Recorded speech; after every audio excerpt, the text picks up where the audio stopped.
हरे कृष्ण। जय राधा माधव कुंज बिहारी,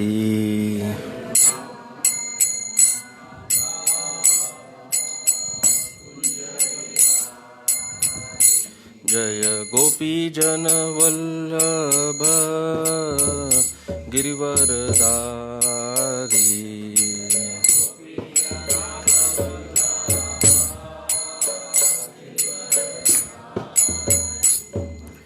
यशोदानंदन व्रज जन रंजन,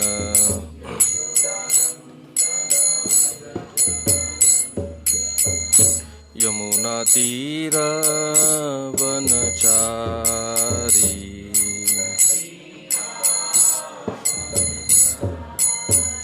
जय राधा माधव कुंज बिहारी।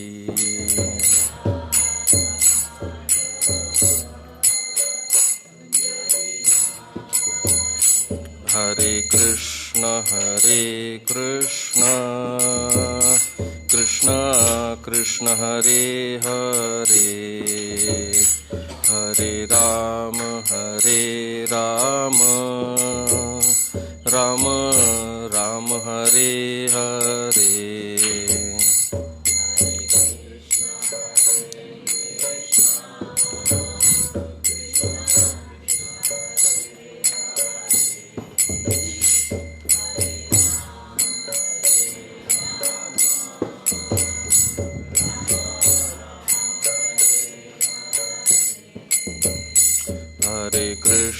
हरे कृष्ण कृष्ण कृष्ण हरे हरे, हरे राम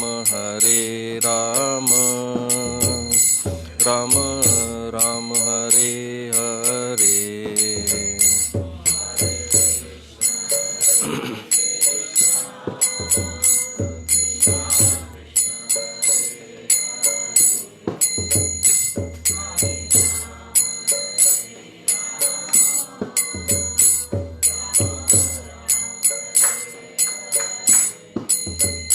जय राधा गोकुलानंद राधा गोकुलानंद राधे,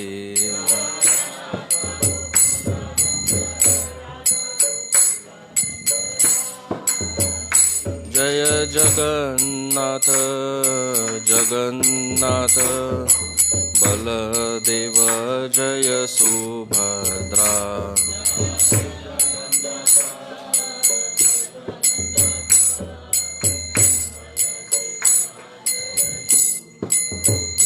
जय गौरनिताय गौरनिताय गौरनिताय जय गौरनिताय।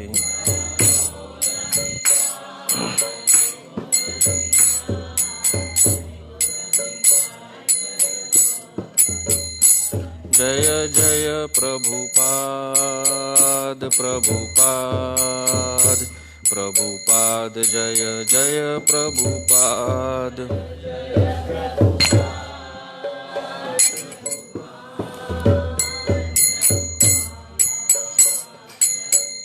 निताई गौर हरि बोल हरि बोल हरि बोल, निताई गौर हरि बोल।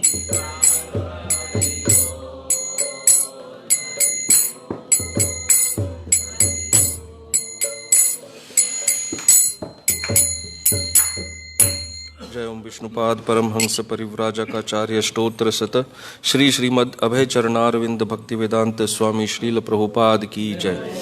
इस्कॉन बीबीटी संस्थापक आचार्य श्रील प्रभुपाद की जय।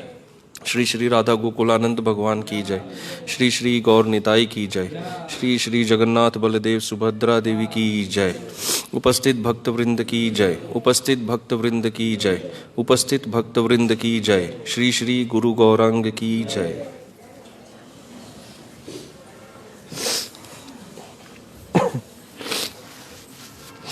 ओम नमो भगवते वासुदेवाय। ओम नमो भगवते वासुदेवाय। ओम नमो भगवते वासुदेवाय। ग्रंथराज श्रीमद् भागवतम चतुर्थ स्कंध नवम अध्याय श्लोक क्रमांक 34। मयैतत्प्रार्थितं व्यर्थं चिकित्सेव गतायुषि प्रसाद्य जगदात्मानं तपसा दुष्प्रसादनम् भवच्छिदमयाचेऽहं भवं भाग्यविवर्जितः। मयैतत्प्रार्थितं व्यर्थं चिकित्सेव गतायुषि प्रसाद्य जगदात्मानं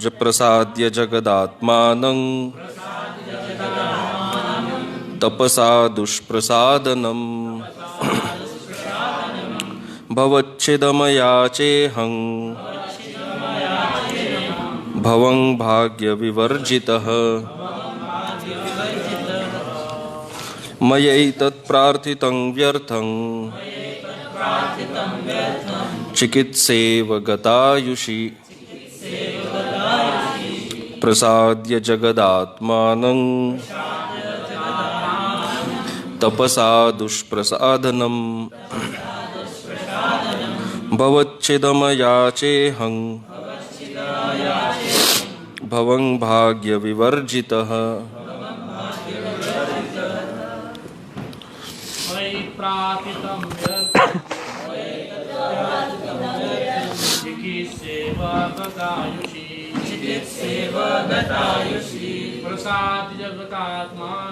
प्रसाद्य जगदात्मानं तपसा दुष्प्रसादनम् भवच्छिदमयाचेऽहं भवं भाग्यविवर्जितः। मयैतत्प्रार्थितं व्यर्थं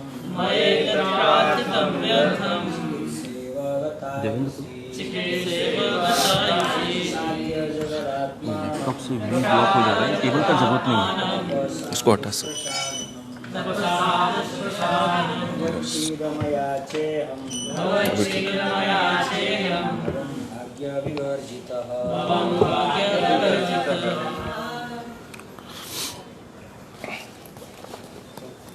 शब्दार्थ अच्छा बोलिए। हाँ।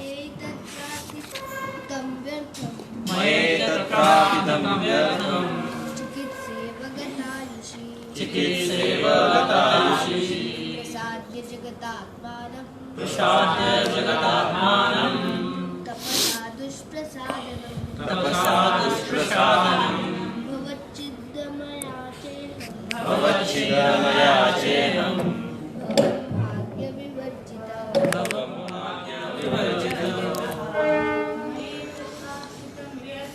मयैतत्प्रार्थितं व्यर्थं चिकित्सेव गतायुषि प्रसाद्य जगदात्मानं तपसा दुष्प्रसादनम् भवच्छिदमयाचेऽहं भवं भाग्यविवर्जितः। शब्दार्थ मया मेरे द्वारा एतत् यह प्रार्थितम के लिए प्रार्थना किया गया व्यर्थम वृथा ही चिकित्सा उपचार इव सदृश गत समाप्त आयुषी उसके लिए जिसकी आयु प्रसाद्य तुष्ट करके जगत आत्मानम ब्रह्मांड की आत्मा तपस्या से दुष्प्रसादनम जिन्हें प्रसन्न कर पाना कठिन है, भवच्छिदम श्री भगवान जो जन्म तथा मृत्यु की श्रृंखला को काटने में समर्थ हैं, अयाचे याचना की, अहम मैंने, भवम जन्म तथा मृत्यु की आवृत्ति, भाग्य भाग्य, विवर्जितः रहित हीन। अनुवाद एवं तात्पर्य श्रील प्रभुपाद द्वारा अनुवाद। श्री भगवान को प्रसन्न कर पाना अत्यंत कठिन है, किंतु मैंने तो समस्त ब्रह्मांड के परमात्मा को प्रसन्न करके भी अपने लिए व्यर्थ की वस्तुएं मांगी हैं। मेरे कार्य वैसे ही हैं जैसे मृत व्यक्ति का उपचार। जरा देखो तो मैं कितना अभागा हूँ कि जन्म तथा मृत्यु की श्रृंखला को काटने में समर्थ परमेश्वर से साक्षात्कार कर लेने पर भी मैंने उन्हीं दशाओं के लिए प्रार्थना की है। तात्पर्य: कभी कभी ऐसा होता है कि भगवान की प्रेमा भक्ति में अनुरक्त रहने वाला भक्त अपनी सेवा के बदले में कुछ भौतिक लाभ की कामना करता है। यह भक्ति करने की सही विधि नहीं है। निस्संदेह अविद्या के कारण भक्त कभी कभी ऐसा कर बैठता है, किंतु ध्रुव महाराज को अपने ऐसे आचरण पर पछतावा हो रहा है। ओम ज्ञानतिमिरान्धस्य ज्ञानाञ्जनशलाकया चक्षुरुन्मीलितं येन तस्मै श्रीगुरवे नमः। श्रीचैतन्यमनोभीष्टं स्थापितं येन भूतले स्वयं रूपः कदा मह्यं ददाति स्वपदान्तिकम्। वन्देऽहं श्रीगुरोः श्रीयुतपदकमलं श्रीगुरून् वैष्णवांश्च श्रीरूपं साग्रजातं सहगण रघुनाथान्वितं तं सजीवं साद्वैतं सावधूतं परिजनसहितं कृष्णचैतन्यदेवं श्रीराधाकृष्णपादान् सहगण ललिता श्रीविशाखान्वितांश्च।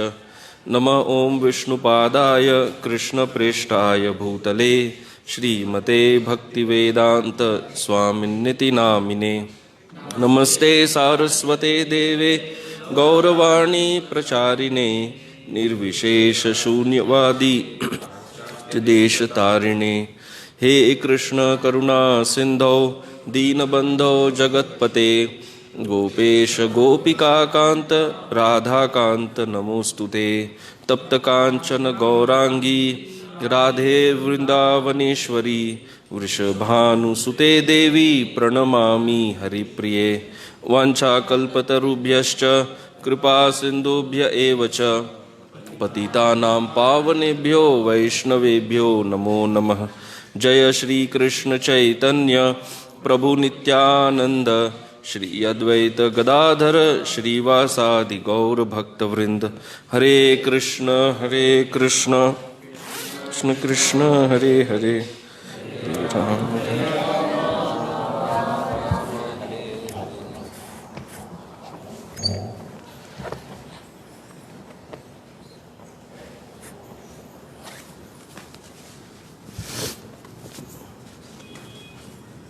हरे कृष्ण।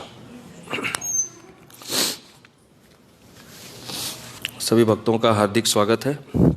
सभी भक्तों का आशीर्वाद और अनुमति चाहते हैं कि इस श्लोक के संबंध में कुछ कहने का हम प्रयास कर सकें।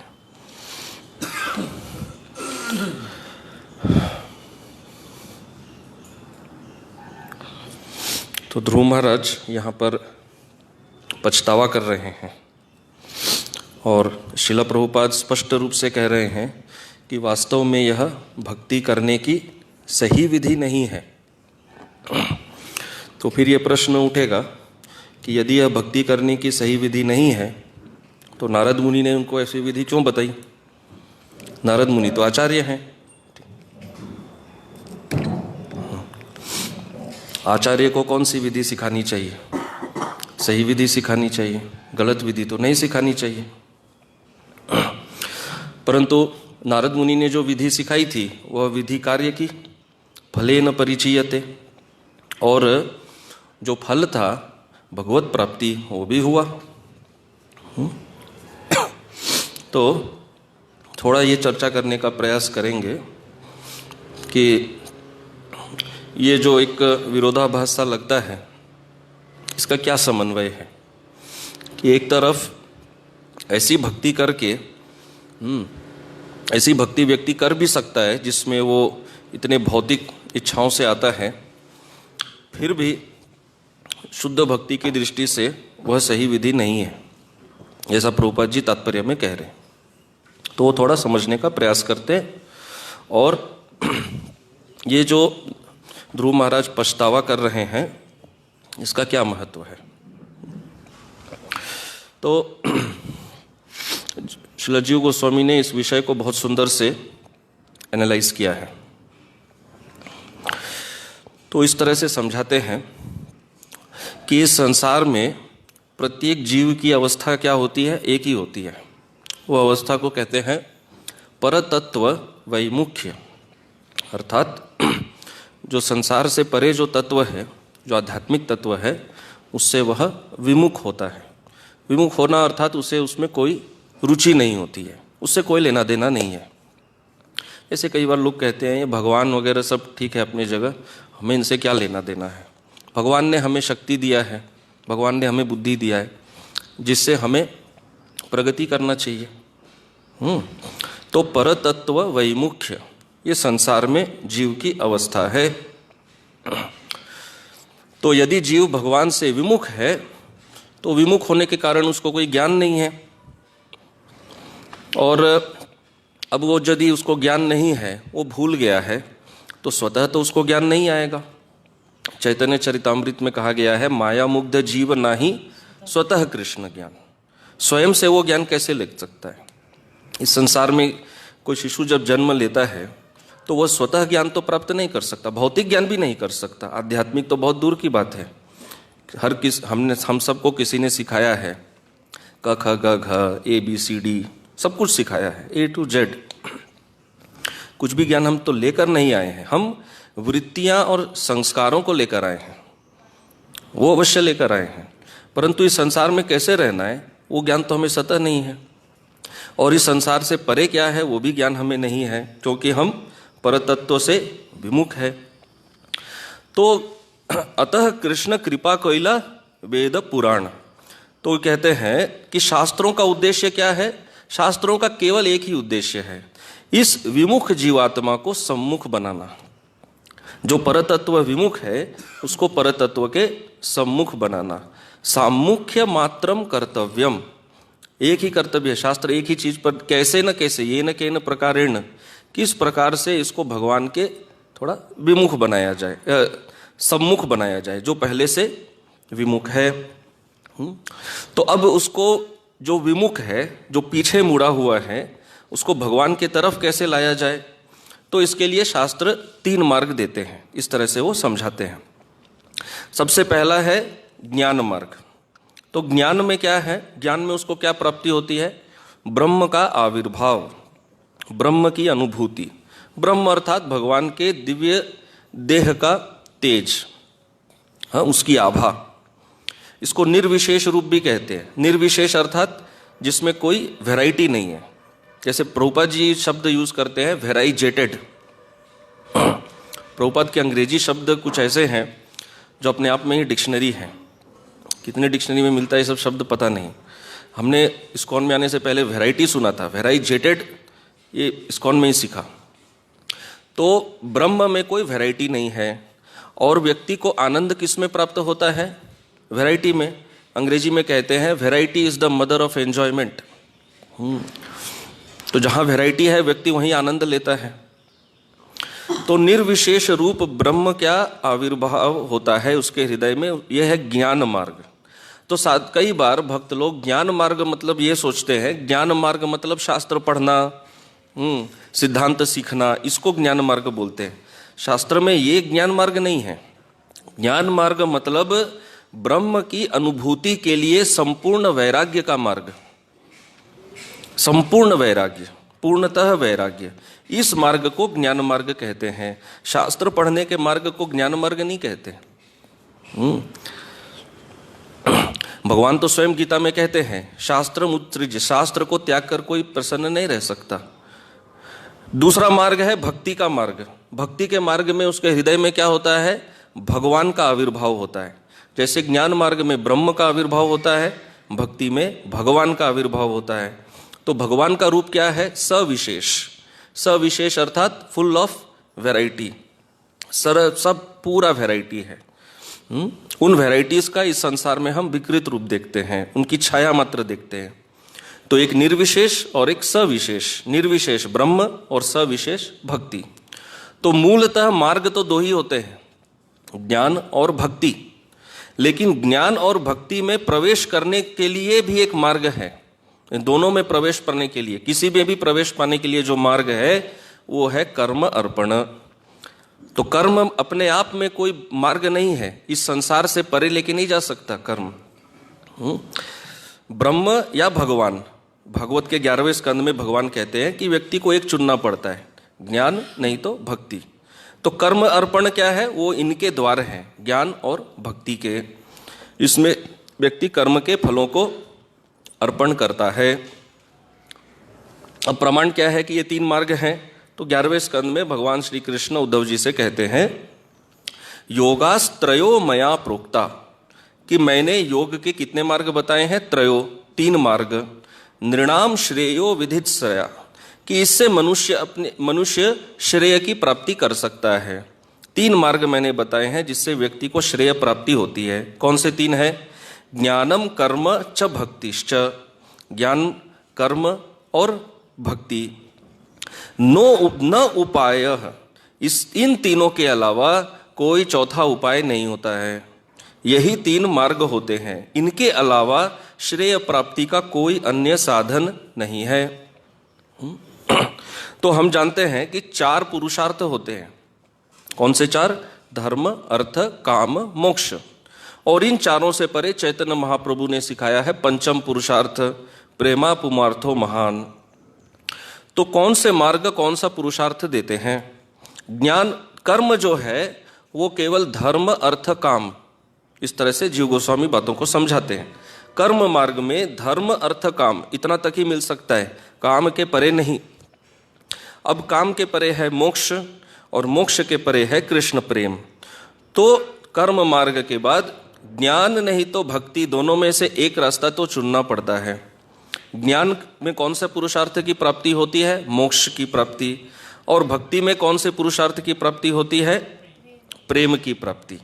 तो भक्ति का लक्ष्य प्रेम होना चाहिए। यदि भक्ति का लक्ष्य मोक्ष है तो वो शुद्ध भक्ति नहीं है, फिर वो ज्ञान मिश्रित है।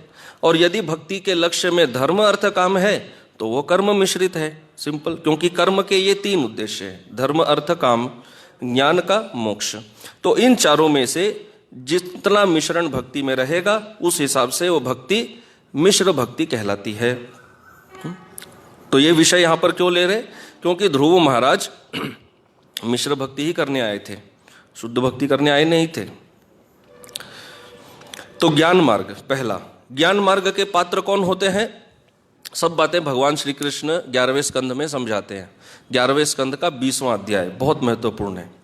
इसमें पहले ज्ञान मार्ग के अधिकारी को कहते हैं कि ज्ञान मार्ग का अधिकारी कौन होता है। निर्विण्णानाम ज्ञान योगो, कि वह व्यक्ति क्या होना चाहिए?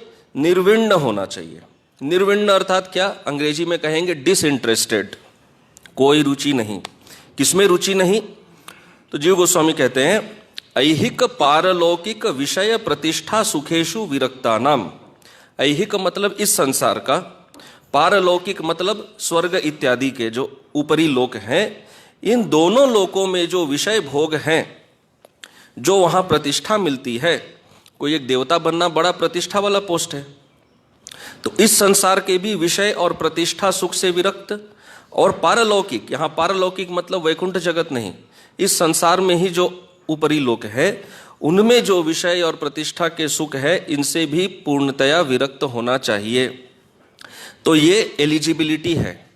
जैसे किसी कॉलेज में दाखिला लेना है तो पहले एलिजिबिलिटी होना चाहिए, कॉम्पिटिटिव एग्जाम में इतना मार्क्स आया, जो भी आया, ये एलिजिबिलिटी अगर फुलफिल होता है, अगर पूर्णतया इनसे विरक्त है, तो वह व्यक्ति क्या है? ज्ञान योगो, वो ज्ञान का अधिकारी बनता है। ज्ञान मतलब फिर से कह रहे, शास्त्र ज्ञान का बात नहीं हो रहा है।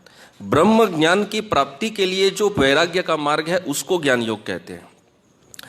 और केवल विरक्त होने से भी नहीं चलेगा, विरक्त तो भक्त भी हो सकता है। यहां कह रहे न्यासिनाम इह कर्मसु, केवल विरक्त नहीं, उनका त्याग भी करते हैं। यहां युक्त वैराग्य का बात नहीं हो रहा है। न्यासिनम, निर्विण्ण और न्यासिनम मतलब उनमें आसक्ति नहीं होना चाहिए और उनका त्याग भी करना चाहिए। सब कर्मों का त्याग कहने का अर्थ क्या है?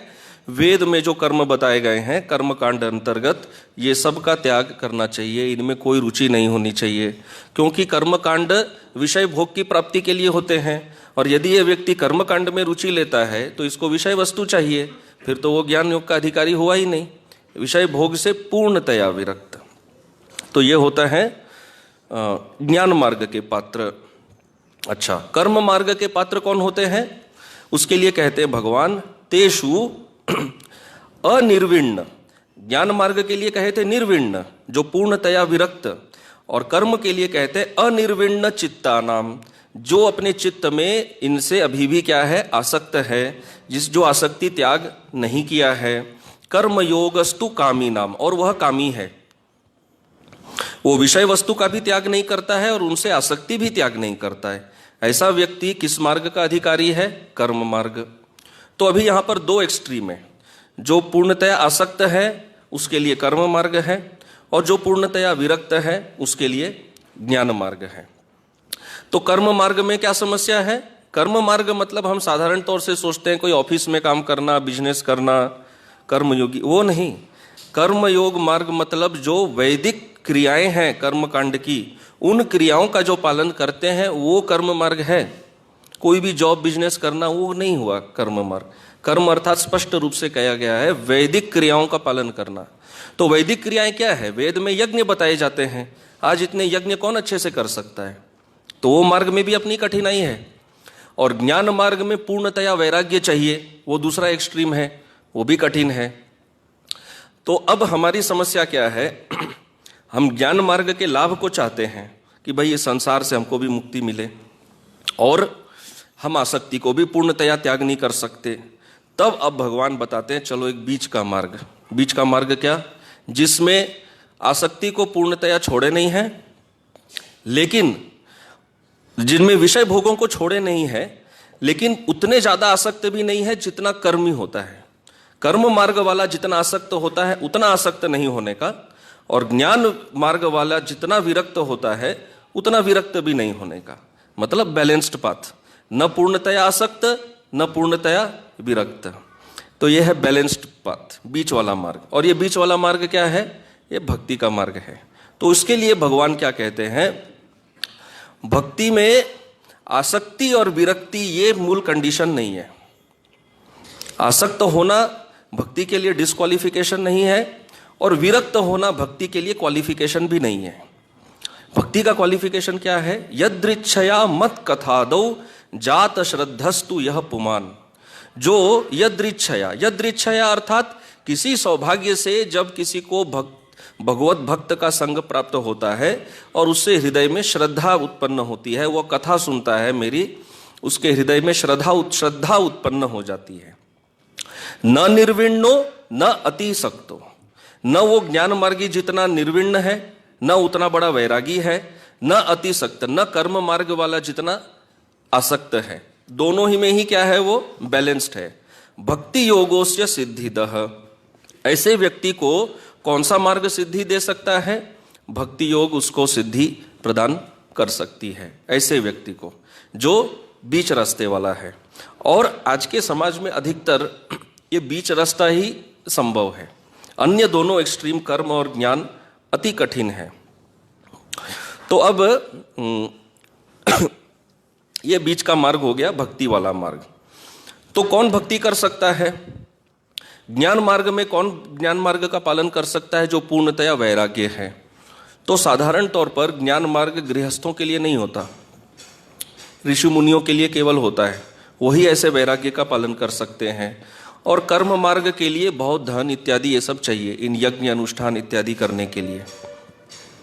तो इनमें बहुत कम लोग ही है जो फिट हो सकते हैं। लेकिन भक्ति में कौन फिट हो सकता है? दूसरे स्कंध में बताया गया है। ते वै विदन्त्यतिरिन्ति च देव मायाम, कि ये एक ऐसा मार्ग है जिससे कोई भी इस संसार की माया से अतिरंती दूर जा सकता है। कौन दूर जा सकता है? पहले कहते हैं स्त्री इस मार्ग का पालन कर सकती है। स्त्री के लिए ज्ञान मार्ग कैसे संभव है? वो ज्ञान मार्ग जैसा वैराग्य पालन नहीं कर सकती। पुरुष के लिए भी बहुत कठिन है और कर्म का भी कठिन है। शूद्र ज्ञान मार्ग पालन नहीं करते। हूण शबर अपि पाप जीवाह अर्थात जो पशु पक्षी इत्यादि, एक मार्ग है जो पशु पक्षी भी पालन कर सकते हैं।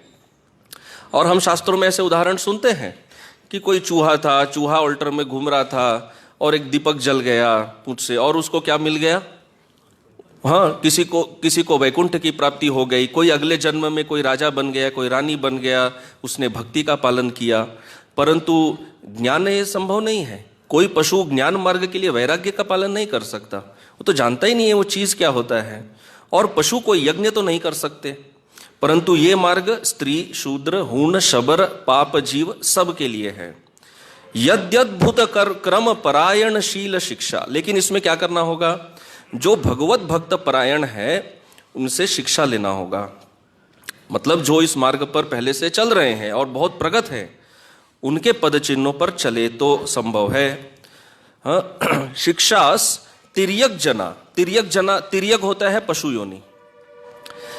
किमु श्रुत धारणा, ये तो यहां पर कह रहे हैं, सुखदेव गोस्वामी कह रहे हैं कि यदि स्त्री शूद्र पाप जीव ये सब यदि इस मार्ग से संसार को पार कर सकते हैं, तो जो श्रुत धारणा है अर्थात जिसने वेदों का श्रवण किया है, जो शास्त्र ज्ञान बहुत रखता है, उसके लिए तो कितना सुगम है, उसका तो कहना ही क्या। जो कुछ नहीं जानते हैं वो भी इस मार्ग का पालन कर सकते हैं। हालांकि शुद्ध भक्ति के लिए श्रद्धा परम आवश्यक है, परंतु साधारण भक्ति जीव गोस्वामी समझाते हैं श्रद्धा पर निर्भर नहीं करती है। यदि निर्भर करती तो ये जो हम लोग शास्त्रों में कोई चूहा वगैरह का कहानी सुनते हैं, उसको तो कोई श्रद्धा नहीं था। किसी चूहे को श्रद्धा थी कि ये दीपक जलाने से मेरा उद्धार हो जाएगा, वो तो अनायास हो गया। इसलिए भक्ति को कहते हैं सुप्रीमली इंडिपेंडेंट। भक्ति वास्तव में किसी श्रद्धा पर भी, किसी शास्त्र ज्ञान पर निर्भर नहीं करती है, लेकिन ज्यादा दूर तक नहीं जा सकते इनके बिना। श्रद्धा के बिना थोड़ा दूर तक ही जा सकते हैं, अंततः गंतव्य तक पहुंच नहीं सकते। तो इसलिए वो आवश्यक होता है। अच्छा, कोई भी भक्ति कर सकता है, पशु भी भक्ति कर सकते हैं, भक्ति में कोई रोक टोक नहीं है। कोई जाति कृत इत्यादि जाति कर्म वगैरह कोई भी रोक टोक नहीं होता है, कोई भी व्यक्ति भक्ति कर सकता है। तो ये विषय हम लोग यहाँ क्यों ले रहे हैं? क्योंकि ध्रुव महाराज शुद्ध भक्ति करने नहीं आए थे। तो भक्ति के लिए आवश्यक क्या है? केवल एक आवश्यक है, श्रद्धा मात्रम। भक्ति केवल श्रद्धा पर निर्भर करती है। और ध्रुव महाराज को किन पर श्रद्धा थी? पहले तो अपनी माँ के वचनों पर थी, और फिर नारद मुनि उनके गुरु, इनके वचनों पर उन्होंने श्रद्धा रखा। तो अब ये श्रद्धा प्राप्त कहाँ से होती है? अब मेरे अंदर श्रद्धा नहीं है तो श्रद्धा कहाँ से आएगी? ये बहुत महत्वपूर्ण है। श्रद्धा केवल और केवल मात्र साधु संग से ही प्राप्त होती है, और श्रद्धा का कोई उपाय नहीं है। श्रद्धा कोई पुण्य कर्म करके प्राप्त नहीं होता है। जो पुण्य कर्म होते हैं वो भौतिक कर्म होते हैं। भौतिक कर्म भक्ति देवी का श्रद्धा दे नहीं सकते। भक्ति देवी भौतिक कर्मों के पुण्य फल से उदय नहीं होती है। भक्ति देवी एक भक्त के हृदय से ही दूसरे भक्त के हृदय में आती है।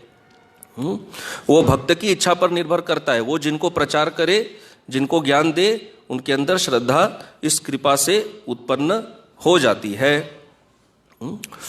तो अब आते हैं, ये जो बीच वाला मार्ग है इसमें समस्या क्या है? समस्या क्या है? समस्या ये है कि ये व्यक्ति भगवत प्राप्ति चाहता है, परंतु ये पूरी तरह निर्विण्ण भी नहीं है, मतलब आसक्ति है। तो जीव गोस्वामी कहते हैं ये भक्ति का शुरुआत है। भक्ति का शुरुआत क्या है? जिसमें व्यक्ति भगवान को प्राप्त करना चाहता है, परंतु आसक्ति का त्याग नहीं कर सकता। हम सब की अधिकतर यही अवस्था होती है ना, हम दोनों नाव पे चलना चाहते हैं। हमको अपने आसक्ति को भी है, आसक्ति भी है, हमारी इंद्रिय तृप्ति भी हमने नहीं छोड़ी है पूर्णतया, लेकिन हम भगवत प्राप्ति भी करना चाहते हैं। तो भगवान स्वयं इस बात की पुष्टि करते हैं उद्धव जी को, और ये बहुत महत्वपूर्ण श्लोक है। कई आचार्यों ने इसकी बहुत जगह टीकाएं लिखी हैं। भगवान क्या कहते हैं? जात श्रद्धो मत कथासु निर्विण्णः सर्व कर्मसु वेद दुखात्मकान कामान परित्यागे प्यनीश्वरः। अब आगे महत्वपूर्ण बात कहते हैं। यह है 11वां स्कंद 20वां अध्याय श्लोक 27-28। ततो भजेत माम प्रीतः श्रद्धालुर दृढ़ निश्चयः जुषमाणश्च तान कामान दुखोदारकांश गर्हयन्। तो भगवान यहाँ क्या कह रहे हैं? कह रहे हैं इस भक्त की अवस्था बता रहे हैं। ये कौन है? ये भक्त जो भक्ति में दृढ़ है परंतु इंद्र तृप्ति को नहीं त्याग पा रहा है। तो कहते हैं मेरे यश की कथाओं में श्रद्धा उत्पन्न करके, सबसे पहला तो है कि इस व्यक्ति के हृदय में श्रद्धा होती है। कैसे श्रद्धा उत्पन्न होती है? भक्त संग में कथा सुनकर, सारे भौतिक कार्यों से ऊबकर मतलब हृदय में समझ गया है कि ये भौतिक कार्य केवल दुख देते हैं, पर छोड़ा नहीं है। और यह जानते हुए कि सभी प्रकार की इंद्रिय तृप्ति दुखदायी है, सब प्रकार की, ऐसा नहीं कि कोई थोड़ी इंद्रिय तृप्ति ऐसी होती है जो सुखदायी होती है, कोई एक्सेप्शन नहीं। सारी इंद्रिय तृप्ति दुखदायी है, किंतु इंद्रिय भोग त्याग पाने में असमर्थ है। हम सबका ऐसा होता है ना, हम जानते हैं कि ये इंद्रिय तृप्ति की क्रिया दुख देने वाली है, पर हम छोड़ नहीं पाते हैं। अर्जुन भी भगवान से गीता में यही प्रश्न करते हैं कि व्यक्ति जानते हुए भी ये इंद्रिय तृप्ति को क्यों नहीं छोड़ पाता है। तो आप भगवान यहाँ आगे कह रहे ऐसे भक्त को क्या करना चाहिए? क्या उसे अपना जीवन दुख में और गिल्ट में निकाल देना चाहिए? अरे मैं कितना बड़ा दुराचारी हूँ, मैं भक्ति कर रहा हूँ फिर भी मैं ये इंद्रिय तृप्ति नहीं त्याग रहा हूँ। नहीं, भगवान कह रहे हैं पहली बात मेरे भक्त को चाहिए कि वह सुखी रहे। पहले तो उसको सुखी रहना चाहिए। भगवान अपने भक्त को कभी दुखी नहीं देखना चाहते। तो इसका मतलब तो ये वो दोनों हाथ में लड्डू वाला बात हो गया। भगवान ने लाइसेंस दे दिया कि भोग भी करो और भक्ति भी करो, दोनों एक साथ नहीं। भगवान क्या कह रहे हैं? अत्यंत श्रद्धा तथा पूर्ण विश्वास के साथ मेरी पूजा करे। मतलब वो ये विश्वास रखे कि मेरे अंदर जितनी भी भोग वासनाएं हैं, भक्ति उन सब को नष्ट करने में पूर्णतया सक्षम है। ये दृढ़ विश्वास होना चाहिए। इस संसार में ऐसा कोई अनर्थ नहीं है जिसको भक्ति जलाकर राख नहीं कर सकती, वो सब करने में सक्षम है। ये पूर्ण विश्वास से पूजा होना चाहिए। कभी कभी इंद्रिय भोग में वह लगता है, भगवान स्वयं स्वीकार कर रहे। कभी कभी लोग सोचते हैं भगवान बहुत इम्प्रैक्टिकल है। भगवान कोई इम्प्रैक्टिकल नहीं है।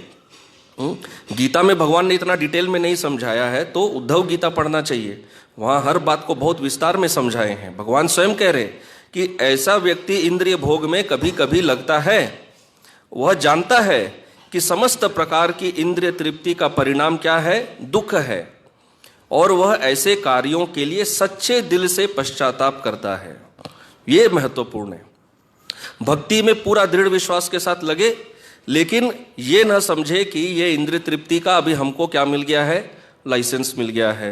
भगवान कह रहे उसके हृदय में पश्चाताप होना चाहिए। किसके लिए? इंद्रिय तृप्ति के लिए, कि मैं जानता हूं फिर भी मेरे पूर्व जन्मों के कर्म ऐसे हैं कि मैं जानते हुए भी इनको त्याग नहीं कर पा रहा हूं। मुझे पता है ये मुझे भविष्य में दुख ही देगा। तो यह पश्चाताप होना चाहिए। यदि यह पश्चाताप नहीं है तो फिर वो क्या हो जाता है? 7वां नामापराध हो जाता है। हाँ, नाम के बल पर पाप करना। नाम क्या है वो संस्कृत में? नामनाद बला यस्य ही पाप बुद्धि। तो वो पाप बुद्धि है। लेकिन यहां भगवान वो बात नहीं कह रहे। वह पश्चाताप करता है, वो प्रयास करता है, परंतु वो देखता है मैं हार जा रहा हूं। तो उसके हृदय में दृढ़ विश्वास होना चाहिए, मैं अपने अनर्थों से हार रहा हूं, परंतु भक्ति कभी अनर्थों से हारती नहीं है। भक्ति देवी एक दिन मुझे इस युद्ध में अवश्य विजय दिलाएगी। तो श्रद्धा का अर्थ यहां पर क्या है? केवल कथा में नहीं, भक्ति के कोई भी कार्य में श्रद्धा हो सकती है। तो ये पूर्ण विश्वास होना चाहिए कि भक्ति अवश्य ही एक दिन मुझे विजयी करेगी और इन अनर्थों से दूर कर देगी। तो अभी यदि वो भक्ति करते करते अन्य कार्य भी करे तो क्या होना चाहिए उसके हृदय में? जो गोस्वामी समझाते हैं, उसका हृदय उद्विग्न होता है। उद्विग्न मतलब उसका हृदय डिस्टर्ब होता है कि मैं ये क्या कर रहा हूँ, मैं जब भी कर रहा हूँ मैं भगवान का पूजा कर रहा हूँ और उसके बाद ये इंद्रिय तृप्ति कर रहा हूँ। तो ये इसका हृदय से उद्विग्न होना चाहिए। अन्येषु कर्मसु उद्विग्नः, अन्य कर्मों में उद्विग्न। क्यों उद्विग्न? क्योंकि वो जानता है कि भक्ति ही जीवन का श्रेय है। ये जानते हुए भी अन्य कर्म मैं कर रहा हूं तो मैं मूर्ख हूं, उस पर पश्चाताप होना चाहिए। लेकिन वो करता क्यों है ये इंद्रिय तृप्ति? अब यहां पे इंटरेस्टिंग पॉइंट है। हम साधारणतः सोच सकते हैं कि इंद्रिय तृप्ति मतलब कोई पाप कर्म करना वगैरह भी का भी भगवान यहाँ पर बात कर रहे हैं। जीव गोस्वामी एकदम क्लियर करते हैं, ये जो इंद्रिय तृप्ति पे पछतावे का भगवान बात कर रहे हैं, ये पाप कर्म का बात नहीं कर रहे हैं। पाप कर्म तो छोड़ना ही छोड़ना है। जो पुण्य कर्मों के फल से जो इंद्रिय तृप्ति करते हैं, जो पाप के अंतर्गत नहीं आते, उन पर पछतावा होता है, उनका पछतावा का बात कर रहे हैं। ध्रुव महाराज ने कोई पाप नहीं किया। यदि वो इतने ऊंचे लोक की कामना किए तो ये कोई पाप नहीं था। ये विकर्म के अंदर नहीं आता है। और ध्रुव महाराज ने तो अभी वो लोक प्राप्त किया ही नहीं, उसमें इंद्रिय तृप्ति कुछ किया ही नहीं। केवल अपने उस संकल्प के लिए पछतावा कर रहे हैं कि मैं क्या संकल्प लेकर आया।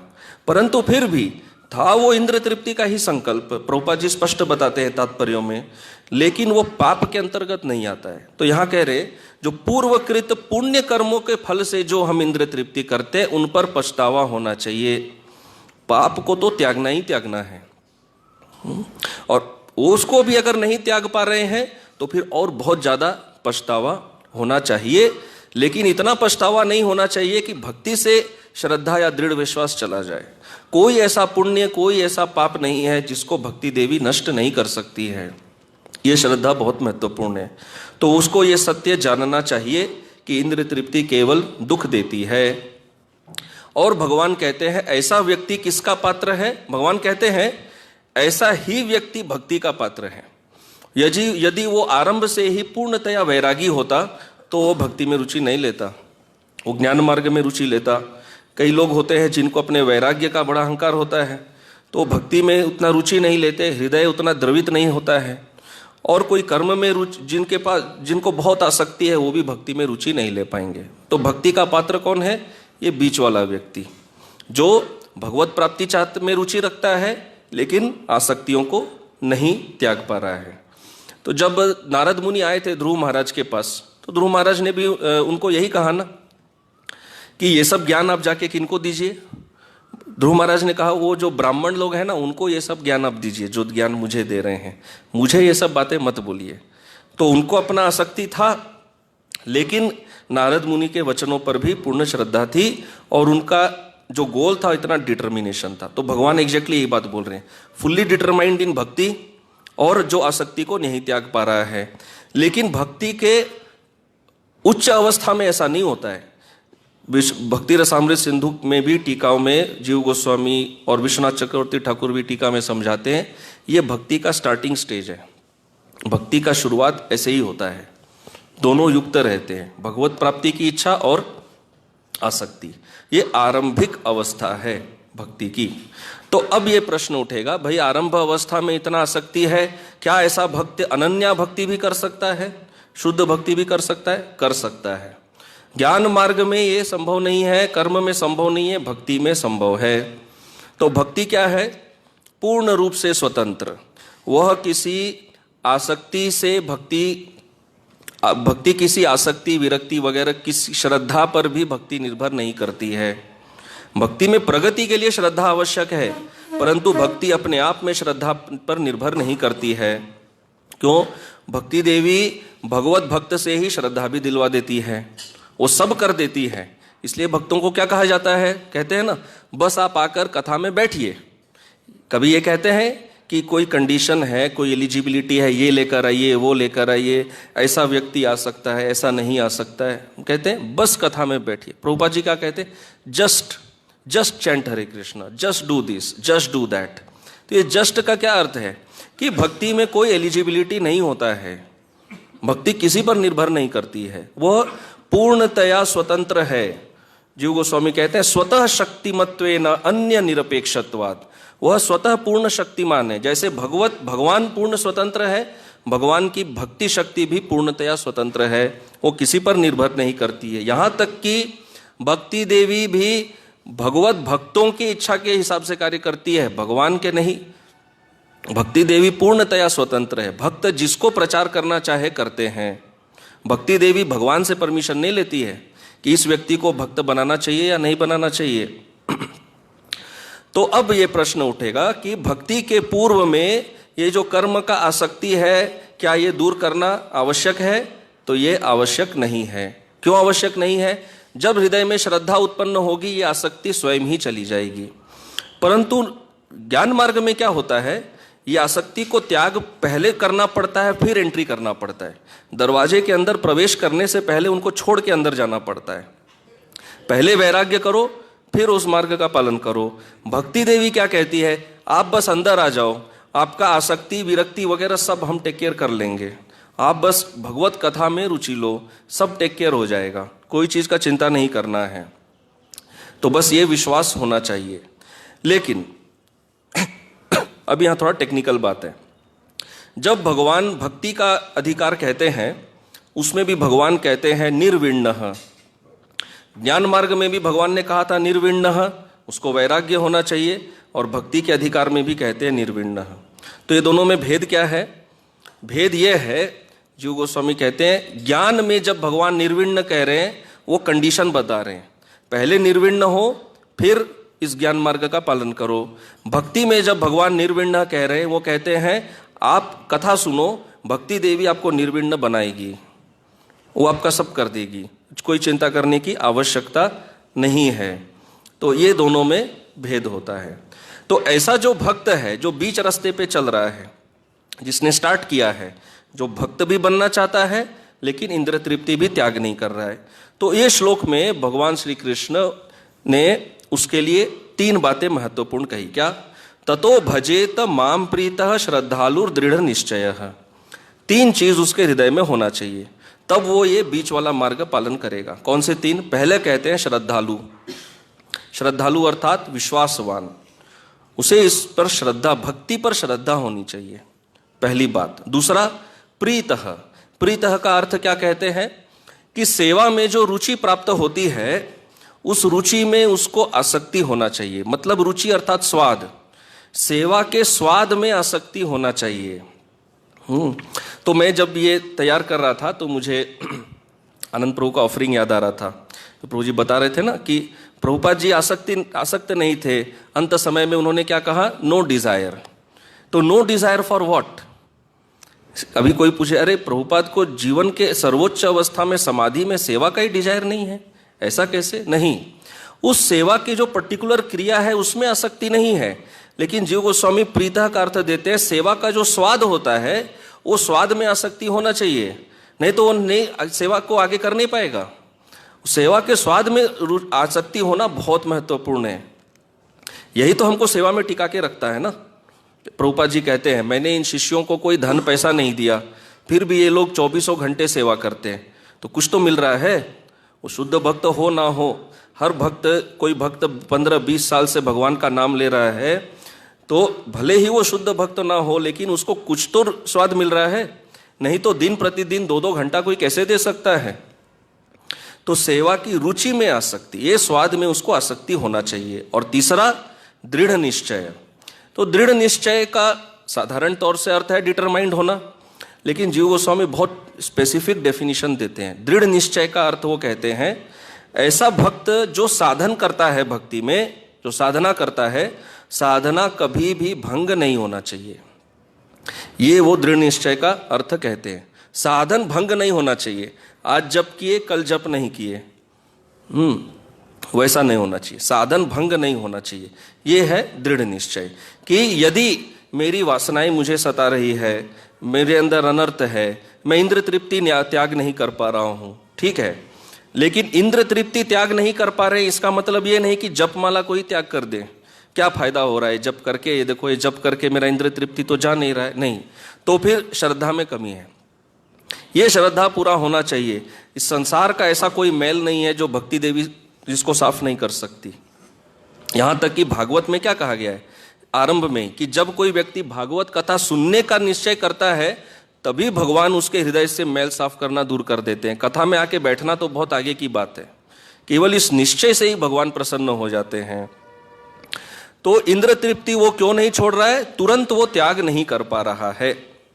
तो लेकिन ऐसे व्यक्ति में अपनी वासनाओं के प्रति क्या होना चाहिए? घृणा होना चाहिए। अनर्थ से प्रेम नहीं होना चाहिए, सेवा की रुचि से प्रेम होना चाहिए, वासनाओं से घृणा होना चाहिए। क्यों घृणा होना चाहिए? क्योंकि उसको पता होता है कि ये वासनाएं मुझे जीवन में केवल दुख और शोक देंगी। इंद्र तृप्ति करके भक्त को क्या मिलता है? इंद्र तृप्ति समाप्त करने के बाद दुखी होता है ना। कोई भक्त कोई होटल में खाने जाता है, जब तक जा रहा है तब तक ठीक है, थोड़ा अच्छा लग रहा है, बाद में हृदय में क्या लगता है? यार वो जो भी है वो होटल में वो मंदिर का प्रसाद का स्वाद नहीं है, है ना। ऐसा अनुभव होता है या नहीं होता है कि इंद्र तृप्ति करके थोड़ा सा देर का ही सुख है, बाद में वो हृदय में शोक उत्पन्न करता है। इसलिए इन वासनाओं से घृणा होना बहुत महत्वपूर्ण है। तो ऐसा भाव रहते हुए भी व्यक्ति भक्ति कर सकता है। तो क्या इसका ये अर्थ निकलता है कि शास्त्र इंद्र तृप्ति को बढ़ावा देना चाहते हैं? नहीं, शास्त्र कोई भी ऐसा कर्म जो पाप है उसको कभी रेकमेंड नहीं करता है। भगवान के इस श्लोक को किसी पाप कर्म का लाइसेंस नहीं बनाना चाहिए। जीव गोस्वामी एकदम क्लियर करते हैं, यहाँ केवल पुण्य कर्मों की इंद्र तृप्ति का बात है, पाप कर्मों का कोई बात नहीं है। तो एक बहुत महत्वपूर्ण ये देते हैं, प्रमाण देते हैं। भगवान विष्णु किन से प्रसन्न होते हैं? पुराण में कहा गया है, परपत्नी परद्रव्य परहिंसासु यो मतिम न करोति पुमान भूप तुष्यते तेन केशव। कि भगवान केशव 3 प्रकार के व्यक्तियों से प्रसन्न होते हैं। कौन? जिसकी मति परपत्नी में नहीं होती, नंबर 1।